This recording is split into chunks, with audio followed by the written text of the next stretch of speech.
Olá, eu sou a Fernanda Fusco e eu sou professora.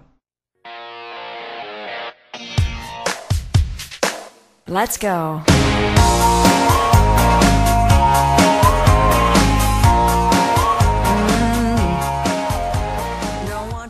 Você sabe por que eu tô vestida assim hoje? Porque afinal eu sou professora e professores se vestem assim. E hoje eu não vou falar palavrão, porque afinal o professor não pode falar palavrão. E eu vou falar segundo a norma culta da língua portuguesa. Afinal, essa é a forma correta de se falar. Todas as outras formas de se falar são erradas. Nossa, tá apertada essa blusa. Pronto, assim tá mais confortável. Tô parecendo a Heloísa Helena com essa camiseta. Com essa camisa. Então, no meu primeiro vídeo, eu comentei a respeito de o quanto eu fui menosprezada por causa da minha escolha profissional. E eu esqueci de citar que, além de ter sido menosprezada porque a profissão docente não é tão bem vista pela sociedade atual, eu fui menosprezada também porque algumas pessoas achavam que eu não tinha nascido para ser professora, eu não levava jeito para ser professora. Primeiro porque, para ser professora, segundo algumas pessoas, eu tinha que ter sido uma ótima aluna na educação básica, e eu não era. Eu realmente não fui uma boa aluna no meu ensino fundamental e no meu ensino médio, porque as escolas por onde eu passei eram extremamente tradicionais. Então essas escolas, elas não queriam formar alunos para serem cidadãos críticos, não queriam formar para a vida. Eles queriam abrir a nossa cabeça, aquela educação bancária, segundo Paulo Freire. Então eles queriam abrir a nossa cabeça e depositar um monte de conteúdo insignificante. E eu nunca fui boa para memorização. Então talvez por isso eu não tenha sido uma boa aluna. Então o segundo motivo, eu acho que era por causa dos meus hobbies também. Porque eu sempre fui uma garota que gostava de games, que gostou de games.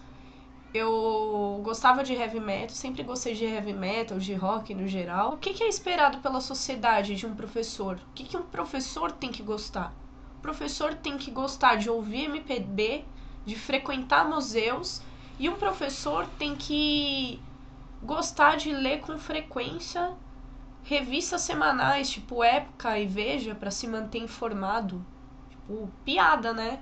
Porque quem lê esse tipo de revista e engole o que está escrito lá não tem um mínimo de senso crítico. Então, por exemplo, eu leio a revista Veja para saber o que esses jornalistas pensam a respeito de educação. Então, muitas vezes eu pego as matérias para ler e passo muito nervoso, porque eu percebo que eles não entendem nada de educação e como eles têm muita convicção, eles conseguem enfiar as ideias deles na cabeça da sociedade. O pessoal engole isso. Eu fico muito puta da vida. O jornalista é o tipo de cara que acha que entende de tudo, né? Então ele lê um pouquinho a respeito da nossa profissão, ele acha que tem as respostas para tudo, né? Ele acha que pode melhorar a educação, só que ele não vai lá frequentar um curso de pedagogia para colocar a mão na massa. Não. Eu sou professora, mas eu não fico me intrometendo na profissão dos outros também. Porque eu não entendo a respeito da área das outras pessoas. Eu vou ficar me intrometendo? Vou chegar para um médico e falar, não, seu diagnóstico tá errado. Sendo que eu não sou médica. Não faz sentido. Eu também sempre fui uma pessoa que falou gíria, palavrão. Eu nunca falei segundo a norma culta da língua portuguesa. Então vocês podem pegar os meus vídeos anteriores e analisar algumas frases. Eu não falo plural corretamente. Não tem muita frase que eu falo que não tem concordância gramatical ou atrativa ou sei lá eu. Então você quer que eu esqueça minhas raízes, porque eu cresci ouvindo gíria. A maioria da sociedade fala palavrão com frequência. Pode não falar na frente dos outros, mas quem nunca falou um palavrão na vida? E fora também que eu não conheço nenhum ser humano que fale segundo a norma culta da língua portuguesa em todas as situações da sua vida. Você tem que saber se adequar a cada situação. Imagina um cara que tá jogando futebol e o outro tá com a bola e ele fala assim, por obséquio, o senhor poderia me passar a bola? Não, vai demorar muito tempo. Ele vai falar assim, passa a bola, porra. Ele não vai ficar falando segundo a norma culta no meio de um jogo de futebol. E quanto ao plural, eu sou paulistana, né? Nasci aqui em São Paulo. E é difícil um paulistano falar o plural corretamente, porque eu não sei se vocês sabem, mas houve a imigração italiana aqui para o Brasil e italiano não fala o plural com S. Então lá é bambino, que é o menino, meninos é bambini. Então eles não falam plural com S. Então, se eu não falo o plural corretamente, a culpa é dos italianos imigrantes que vieram aqui para o Brasil. E a gente acaba não pluralizando.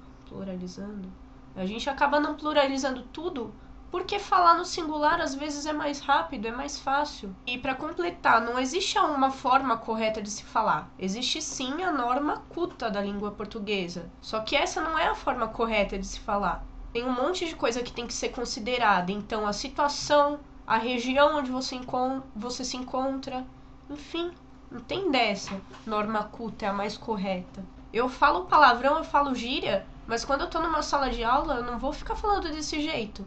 A gente tem que saber se policiar também.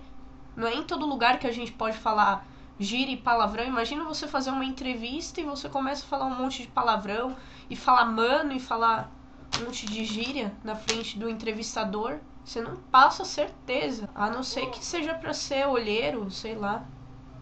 Daí sabe uma frase que me irrita profundamente? Como você quer educar se você não é uma pessoa educada? E quem geralmente fala isso pra mim é o meu pai. Porque às vezes a gente tá conversando sobre alguma coisa e se eu não concordo com alguma coisa que ele diz, ou se eu me exalto, daí ele solta essa frase. Mas simplesmente pra me irritar, porque ele sabe que eu fico muito puta com esse tipo de frase, com esse tipo de afirmação. Então eu escolhi essa profissão porque eu gosto muito da área da educação, como eu já falei, eu gosto bastante de ensinar. E eu tenho em mente tentar fazer a diferença para talvez centenas de crianças. E eu quero que o ensino seja significativo para elas. Eu não escolhi essa profissão porque eu tenho um estereótipo esperado pela sociedade. Porque eu tenho cara de professora. Porque também, se você for parar para pensar, do que adianta ter esse estereótipo, sendo que você entra no... Se o cara tem esse estereótipo, entra na sala de aula, mas não sabe nem o que tá fazendo lá. Pra quê? Pra mostrar que tem autoridade sobre o outro e que é o sabe-tudo, que é o detentor de todos os saberes do mundo? Que a maioria dos professores pensam assim ainda. Hoje a concepção de saber tá mudada, então como diria o filósofo Sócrates, o filósofo grego, não o jogador de futebol, ele dizia assim, que o verdadeiro sábio é aquele que assume que não sabe, aquele que sabe que não sabe.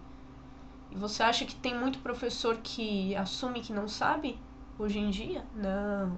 Então, para concluir, eu não sou professora 24 horas por dia. É claro que alguns hábitos da gente acabam sendo mudados depois que a gente escolhe essa profissão. Então, por exemplo, a gente vai numa banca de jornal, vai numa livraria e vê um livro infantil e a gente logo pensa, nossa, eu poderia usar esse livro de tal jeito com a minha turma. Ou então a gente fica pensando no dia anterior o que vai fazer no dia seguinte, como vai ser a aula e tal. Só que não é porque eu escolhi essa profissão que eu tenho a obrigação de mudar meus hábitos. Eu sou professora, eu não sou padre. I'm gonna get you while I got you.